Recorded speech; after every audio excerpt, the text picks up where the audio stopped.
Yo, tapos na ang ating ano. Yo, welcome back to my YouTube channel. Tapos yung ating ginataang overload yan. Kaya susunod na aking mga vlog. Ako na yung nakapanood nyo. Tsaka shoutout nga pala. Hindi na tayo. Medyo babati na tayo. Siyempre sa family ko, thank you. Sa mga kapitbahay ko, maraming salamat sa kanila. Yaw. Tsaka sa... Kasi ang dami nila eh. Sulat ko lang sa ano.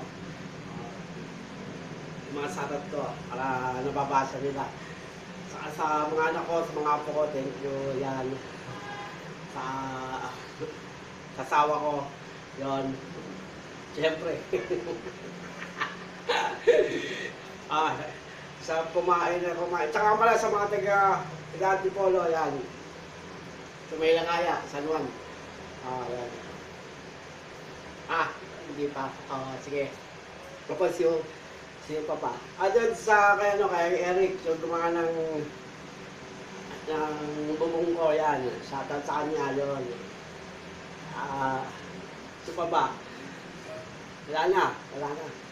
Kay Andrew, kay Crackman, kay Denmark, sa producer ko, sa assistant director ko, kay Elmo Magalona, sa ranger ko, kay Arken, kay Cordy Espiritu, kay Arken Magalona, kay Ichiro Espiritu, at kay Clara Magalona. Maraming salamat sa kanila, sa courtesy ko, kay Juan de la Cruz, at syempre, sa Commercial Motors Mechanic by Ray Cabangal, sa cover layout design ko, kay Sally P, kay Rochelle P, kay Jeneline M, Manilin R, at saka kay Kyla Ayaw. Maraming salamat sa kanila sa Pugo, Stray Stars in the Sun, sa NBA, thank you. Yaw. Sa mga mahal ko, yan, maraming salamat sa kanila. Sa mga nagmamahal sa akin, yan. Hindi lang Kristiyano, hindi lang Muslim, sama pati iglesia.